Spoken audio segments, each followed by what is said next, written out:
വീണ്ടും ഒരു പുതിയ എപ്പിസോഡിലേക്ക് നിങ്ങളേവരെയും സ്വാഗതം ചെയ്യുന്നു. നാം കഴിഞ്ഞ എപ്പിസോഡിൽ സ്വാഭാവികമായ വിശ്വാസത്തെപ്പറ്റി സംസാരിക്കുകയായിരുന്നു. തുടർന്നും അതിനെപ്പറ്റി കുറച്ച് കാര്യങ്ങൾ കൂടി പറയാൻ ഞാൻ ആഗ്രഹിക്കുന്നു. എൻ്റെ ഇത്രയും നാളത്തെ ജീവിതത്തിനിടയിൽ ഏകദേശം 7 ഓപ്പറേഷൻ എൻ്റെ ഈ ശരീരത്തിൽ ചെയ്യേണ്ടി വന്നു.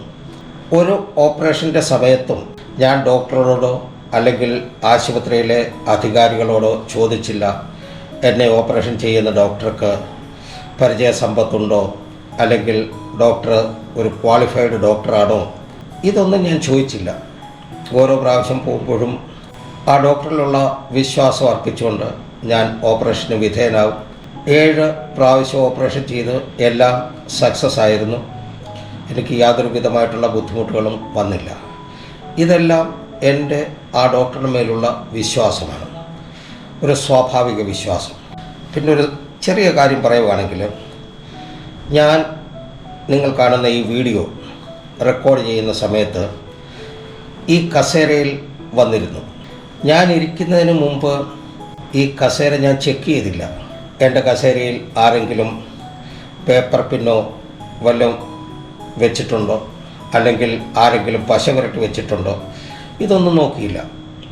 ഞാൻ സാധാരണ രീതിയിൽ വന്നു, കസേരയിലിരുന്നു, ഇത് റെക്കോർഡ് ചെയ്യാൻ തുടങ്ങുന്നു. ഇതൊക്കെ ഒരു സ്വാഭാവിക വിശ്വാസം മാത്രമാണ്. ഈ വിശ്വാസം ഭൂമിയിലുള്ള എല്ലാ മനുഷ്യവർഗത്തിനും, എല്ലാ ചരാചരങ്ങൾക്കും, ആകാശത്തിലെ പറവജാതികൾക്കും, സമുദ്രത്തിലെ ജീവജാലങ്ങൾക്കും എല്ലാവർക്കും ഉള്ള ഒരു വിശ്വാസമാണ്. ഞാൻ നേരത്തെ പറഞ്ഞ പോലെ 4 തരം വിശ്വാസത്തെ പറ്റിയാണ് ഞാൻ സംസാരിച്ചതെങ്കിലും അതിലെ സ്വാഭാവിക വിശ്വാസം മാത്രമാണ് ഞാൻ വിശദീകരിച്ചത്.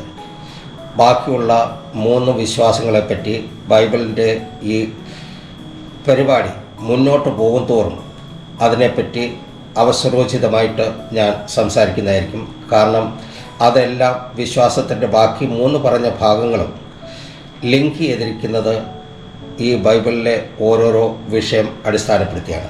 അപ്പോൾ ആ വിഷയത്തിനോട് കൂടി ചേർന്ന് ഞാൻ ആ വിശ്വാസത്തെപ്പറ്റി പറയുകയാണെങ്കിൽ കൂടുതൽ നിങ്ങൾക്ക് അക്കാര്യം മനസ്സിലാകും. അതുകൊണ്ട് ഞാൻ ഈ വിശ്വാസം എന്നുള്ള സബ്ജക്റ്റ് ഇപ്പോൾ തൽക്കാലത്തേക്ക് വിടുന്നു. അടുത്ത ഒരു വിഷയമാണ് സൃഷ്ടിയുടെ 1-ാം ഭാഗത്തിലേക്ക് വരുന്നു. ഞാൻ നേരത്തെ തുടക്കത്തിലുള്ള എപ്പിസോഡിൽ പറഞ്ഞിരുന്നു, ഒരു ചോദ്യ ഉത്തര രീതിയിൽ ഇനി മുന്നോട്ടുള്ള വിശദീകരണങ്ങൾ ചെയ്യുവാൻ ഞാൻ ആഗ്രഹിക്കുന്നു. ബൈബിളിൽ നിന്ന് സംസാരിക്കുമ്പോൾ സൃഷ്ടിയിൽ നിന്നും ആരംഭിക്കുന്നതാണെന്നാണ് എനിക്ക് തോന്നിയത്. അതുകൊണ്ട് സൃഷ്ടിയെപ്പറ്റി ആദ്യമേ സംസാരിക്കാം. കുറച്ച് വർഷങ്ങൾക്ക് മുമ്പ് എൻ്റെ ഒരു സ്നേഹിതൻ എന്നോട് വിചിത്രമെന്ന് എനിക്ക് തോന്നിയതായ ഒരു ചോദ്യം ചോദിച്ചു. ചോദ്യം ഇതായിരുന്നു: നിങ്ങൾ വിശ്വസിക്കുന്ന നിങ്ങളുടെ ദൈവം എന്നാണ് വന്നത് അല്ലെങ്കിൽ അവതരിച്ചത്? ഞാനൊരു ക്രിസ്ത്യാനി ആണെന്ന് എൻ്റെ സ്നേഹിതനറിയാം. അതുകൊണ്ടാണ് ഈ ചോദ്യം എന്നോട് ചോദിച്ചതെന്നും എനിക്ക് മനസ്സിലായി. ചോദ്യം കേട്ടപ്പോൾ അത് എന്നെ വളരെയേറെ ചിന്തിപ്പിച്ചു. എന്തുകൊണ്ടാണ് ഇങ്ങനെ ഒരു ചോദ്യം എന്ന് ഞാൻ മനസ്സിലോർത്തു. വേഗത്തിൽ തന്നെ അദ്ദേഹം അങ്ങനെ ചോദിക്കാനുള്ള താല്പര്യം എനിക്ക് മനസ്സിലായി. എൻ്റെ സ്നേഹിതൻ മാത്രമല്ല, മറ്റനേകരുടെ മനസ്സിലും മറ്റനേകരും കരുതിയിരിക്കുന്നത് ക്രിസ്ത്യാനിത്വം യേശുക്രിസ്തുവിൻ്റെ ജനനത്തിന് ശേഷം യേശുക്രിസ്തുവിനോട് അനുബന്ധിച്ചുള്ളതാണെന്നാണ്. അതുകൊണ്ട് ക്രിസ്ത്യാനിറ്റിക്ക് 2024 വർഷത്തെ ചരിത്രമേ ഉള്ളൂ എന്നാണ്. ഇന്നും അനേകർ ഇത് തന്നെയാണ് വിശ്വസിച്ചിരിക്കുന്നത്. എൻ്റെ സ്നേഹിതൻ അങ്ങനെ ചോദിക്കാൻ കാരണം, എല്ലാ മതങ്ങൾക്കും അവരവരുടെ ചരിത്രം പറയാൻ ഒരു കാലമുണ്ട്. ക്രിസ്ത്യാനിറ്റി ഒഴിച്ച് മറ്റെല്ലാ മതങ്ങളും ഇസം ചേർത്താണ് പറയാറുള്ളത്. ഉദാഹരണമായി പറഞ്ഞു കഴിഞ്ഞാൽ ഹിന്ദുയിസം, ബുദ്ധിസം, സിഖിസം, ജൈനിസം, അതുപോലെ തന്നെ പാർട്ടികളിലേക്ക് വന്നു കഴിഞ്ഞാൽ സോഷ്യലിസം, കമ്മ്യൂണിസം തുടങ്ങിയവ. എന്നാൽ ക്രിസ്ത്യൻ്റെ കൂട്ടത്തിൽ ഇസം അല്ല ചേർത്തിരിക്കുന്നത്, ITY കൂട്ടിച്ചേർത്ത് ക്രിസ്ത്യാനിറ്റി എന്നാണ് പറയുക. ഇസ്ലാമിൻ്റെ കൂട്ടത്തിൽ ഇസം ഐറ്റിയും ഇല്ല. ക്രിസ്ത്യൻ്റെ കൂട്ടത്തിൽ ഐറ്റി ചേർത്തിരിക്കുന്നതിൻ്റെ ക്രിസ്ത്യാനിറ്റി ഒരു മതമല്ലാത്തത് കൊണ്ടാണ്. അതുകൊണ്ട് തന്നെ ക്രിസ്ത്യാനിറ്റി കാലപരിധിക്കുള്ളിലല്ല, കാലാതീതമാണ്.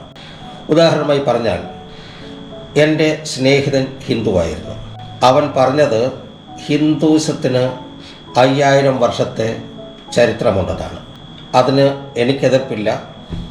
കാരണം ആര്യൻസ് ഭാരതത്തിൽ വന്ന ശേഷമാണ് ഹിന്ദുയിസത്തിൻ്റെ തുടക്കം എന്ന് എല്ലാവർക്കും അറിയാം. ആര്യൻസ് ഭാരതത്തിൽ വന്നത് BC 1500 ആണ്. അങ്ങനെ നോക്കിയാലും 3500 വർഷങ്ങൾക്ക് മേലായി. ഞാൻ തർക്കിക്കാനില്ല. അതുപോലെ നമുക്കറിയാം, ഇസ്ലാം മതം AD 570 തുടങ്ങിയത്. സിഖുകാരുടെ മതമായ സിഖിസം AD 1500 ആരംഭിച്ചു. ബുദ്ധിസം BC 600 ആരംഭിച്ചു. ഇതിനർത്ഥം എന്താണെന്ന് വെച്ച് കഴിഞ്ഞാൽ, എല്ലാ മതങ്ങളും കാലപരിധിക്കുള്ളിലാണ് വന്നിട്ടുള്ളത്, അല്ലെങ്കിൽ ഉത്ഭവിച്ചത്. നിങ്ങൾ ശ്രദ്ധിക്കുകയാണെങ്കിൽ ഒരു കാര്യം മനസ്സിലാകും. AD അതായത് അന്നോ ഡൊമിനി, അർത്ഥം എന്ന് പറഞ്ഞു കഴിഞ്ഞാൽ in the year of the load, ദൈവത്തിൻ്റെ വർഷം. ആൻഡ് BC ബിഫോർ ക്രൈസ്റ്റ്, ക്രിസ്തുവിന് മുമ്പ്. ഇത് നാം നൂറ്റാണ്ടുകളായി പഠിച്ചും പറഞ്ഞും വരുന്ന ചരിത്രമാണ്. ADയും BCയും യേശുവിൻ്റെ ജനനത്തോട് അനുബന്ധിച്ചാണ് പറയാറുള്ളത്. കാരണം യേശു ചരിത്രത്തെ 2 ഭാഗിച്ചുകൊണ്ട് ജനനം എടുത്ത ഒരു ദൈവമാണ്. അവൻ ആദിയും അന്തവുമാണ്. ഭാരതീയർ ക്രിസ്തുവിനെയും ക്രിസ്ത്യാനിറ്റിയെയും എത്രമാത്രം വെറുക്കുന്നു എന്നതിനുള്ള തെളിവ് ഗൂഗിൾ നോക്കിയാൽ അറിയാം. AD ദൈവത്തിൻ്റെ വർഷം, Anno Domini is a Latin word which means in the year of the Lord, and BC before Christ. ഈ 2 അബ്രിവേഷൻസും AD BC എന്നുള്ള അബ്രിവേഷൻസ് മാറ്റിയിട്ട് ഇന്ന് ഗൂഗിളിൽ നോക്കിക്കഴിഞ്ഞാൽ CE എന്നും BCE എന്നും ഗൂഗിളിൻ്റെ ഇന്ത്യൻ സെർച്ച് എഞ്ചിനിൽ കാണാം. CE എന്ന് പറഞ്ഞു കഴിഞ്ഞാൽ കോമൺ ഇറ എന്നും BCE എന്ന് പറഞ്ഞു കഴിഞ്ഞാൽ ബിഫോർ കോമൺ ഇറ എന്നുമായി മാറ്റിയിരിക്കുന്നു. ഇത് ഞാൻ പറഞ്ഞതല്ല, നിങ്ങൾ ഗൂഗിൾ സെർച്ച് ചെയ്ത് മനസ്സിലാക്കാവുന്ന കാര്യമാണ്. കുറച്ച് സ്വാർത്ഥ തൽപരരായ കക്ഷികൾ ക്രിസ്ത്യാനികളെയും ക്രിസ്തു മതത്തെയും, കുറച്ച് സ്വാർത്ഥ തൽപരരായ കക്ഷികൾ ക്രിസ്ത്യാനികളെയും യേശുവിനെയും ചരിത്രത്തിൽ നിന്ന് തുടച്ചു മാറ്റുവാൻ അശ്രാന്ത പരിശ്രമം നടത്തുന്നതിൻ്റെ പരിണാമമാണിത്. അങ്ങനെ മാറ്റാനുള്ള കാരണവും ഗൂഗിളിൽ തന്നെ പറഞ്ഞിട്ടുണ്ട്. അത് ഗൂഗിളിൽ എന്താണ് പറഞ്ഞേക്കുന്നതെന്ന് ഞാനിവിടെ ഒരു കോട്ടായിട്ട് പറയാം.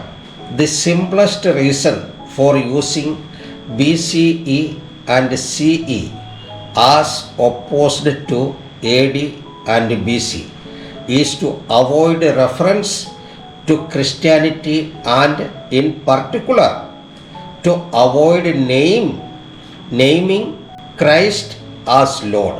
BC and AD before Christ, in the year of the Lord. അതായത് യേശുക്രിസ്തുവിൻ്റെ നാമം എടുക്കാതിരിക്കാൻ വേണ്ടിയിട്ടാണ് ഇങ്ങനെ ചെയ്തതെന്ന് ക്ലിയർലി ഇവിടെ എഴുതി വച്ചിരിക്കുന്നു. യേശുവിനെയും ക്രിസ്ത്യാനിറ്റിയെയും മാറ്റാൻ ഒരു ശക്തിക്കും കഴിയില്ല. കാരണം ഞങ്ങൾ വിശ്വസിക്കുന്ന ദൈവം സനാതനാണ്, അൽഫയും ഒമേഗയുമാണ്, ആദ്യനും അന്ത്യനുമാണ്. അതുകൊണ്ട് യേശു സമയപരിധിക്കുള്ളിലല്ല, കാലാതീതനായ ദൈവമാണ്. ഇതിനുള്ള തെളിവ് സത്യവേദപുസ്തകത്തിലുണ്ട്. ഇന്നത്തെ ലോകത്തിൽ എല്ലാവരും സയൻസിനെയാണല്ലോ കൂടുതൽ വിശ്വസിക്കുന്നത്. അതേ സയൻസിലൂടെ ഞാനിവിടെ തെളിയിക്കാൻ ആഗ്രഹിക്കുന്നു. സയൻസ് പറയുന്നു, ഈ പ്രപഞ്ചം, അതായത് യൂണിവേഴ്സ്, 3 വസ്തുക്കളിൽ നിക്ഷിപ്തമാണ്. അതായത് ടൈം, സ്പേസ്, മാറ്റർ. സമയം, ആകാശം, ഭൂമി. അതായത് ഖരവസ്തു, മാസ്, മാറ്റർ. ഭൂമി എന്ന് പറഞ്ഞു കഴിഞ്ഞാൽ ഖരമായിട്ടുള്ള ഒരു വസ്തുവാണ്. അത് മാസ് എന്നും പറയും, മാറ്റർ എന്നും പറയും. ഇത് സയൻസ് മുഖാന്തരം ശാസ്ത്രജ്ഞർ തെളിയിച്ച കാര്യമാണ്. അതുകൊണ്ട് നമുക്ക് തർക്കിക്കേണ്ട കാര്യമില്ല. ഈ പ്രപഞ്ചത്തെപ്പറ്റി ബൈബിൾ എന്താണ് പറയുന്നതെന്ന് നോക്കാം. ബൈബിളിലെ ആദ്യ പുസ്തകമായ ഉൽപ്പത്തി പുസ്തകത്തിൻ്റെ ആദ്യ അധ്യായത്തിൻ്റെ ആദ്യ വചനം ഒന്ന് നോക്കാം.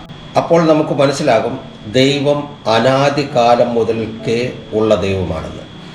ഉൽപ്പത്തി 1:1 ആദിയിൽ ദൈവം ആകാശവും ഭൂമിയും സൃഷ്ടിച്ചു. ആദി എന്ന് പറഞ്ഞു കഴിഞ്ഞാൽ ഒരു സമയത്തെ കുറിക്കുന്നു. ടൈം, എല്ലാറ്റിൻ്റെയും തുടക്കം, ആരംഭം. അതായത് സമയം എന്ന് പറയുമ്പോൾ അതിനർത്ഥം ഒരു പ്രവൃത്തി ചെയ്യാനെടുക്കുന്ന ദൈർഘ്യം, അതാണ് സമയം.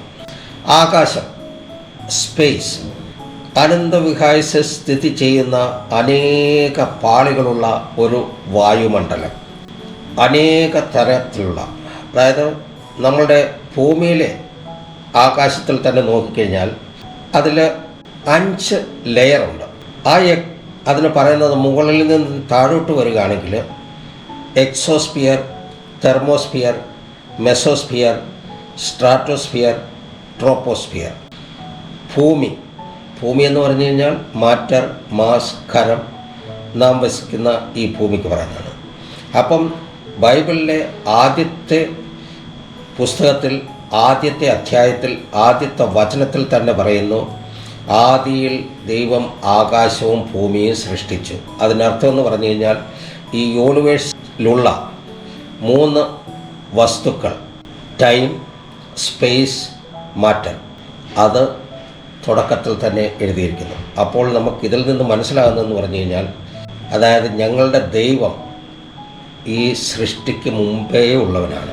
ഒന്നുകൂടി പറഞ്ഞു കഴിഞ്ഞാൽ ഈ കാലത്തിലല്ല, അനാദികാലം, അതായത് ഈ ലോകത്തിന് മുമ്പ് തന്നെ ഒരു കാലം, ഞാൻ നേരത്തെ അതിന് വചനം വായിച്ച് കേൾപ്പിച്ചായിരുന്നു, കാലം മുതലേ ഉള്ള ദൈവമാണ്. എൻ്റെ കൈവശം വയ്ക്കുന്ന ഈ ബൈബിൾ അതിൻ്റെ തുടക്കത്തിൽ സാക്ഷ്യപ്പെടുത്തുന്നതാണ്. ഞങ്ങൾ വിശ്വസിക്കുന്ന, ഞങ്ങൾ ആരാധിക്കുന്ന ദൈവം സമയത്തിനും കാലത്തിനും അതീതമാണ്. ഹല്ലേലൂയ. ആദ്യം ദൈവം സമയത്തെ നിയമിച്ചാക്കി. ദൈവം ആകാശവിതാനത്തെയും അതിലുള്ള വായുമണ്ഡലത്തെയും ഗാലക്സിയെയും ഒക്കെ നിർമ്മിച്ചു. ഭൂമിയെയും അതിലുള്ള ചരാചരങ്ങളെയും സൃഷ്ടിച്ചു. ഇതിനർത്ഥം ഇതാണ്: ദൈവം സ്രഷ്ടാവാണ്.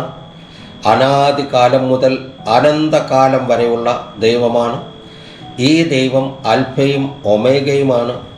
ഈ ദൈവം ആദിയും അന്തനുമാണ്. ഈ ദൈവം സനാതനാണ്, സർവജ്ഞാനിയാണ്, സർവവ്യാപിയാണ്, സർവശക്തനാണ്. ഇതിനെ സാക്ഷീകരിക്കുന്ന അനേക വചനങ്ങൾ ഈ സത്യവേദപുസ്തകത്തിൽ നമുക്ക് കാണാം. അതിനെ വിശദീകരിക്കുന്ന കുറച്ച് വചനങ്ങൾ അടുത്ത എപ്പിസോഡിൽ ഞാൻ വായിച്ച് കേൾപ്പിക്കുന്നതായിരിക്കും. ഇപ്പോൾ ഇവിടെ ഈ എപ്പിസോഡ് നിർത്തുന്നു. എല്ലാവർക്കും നന്ദി, നമസ്കാരം.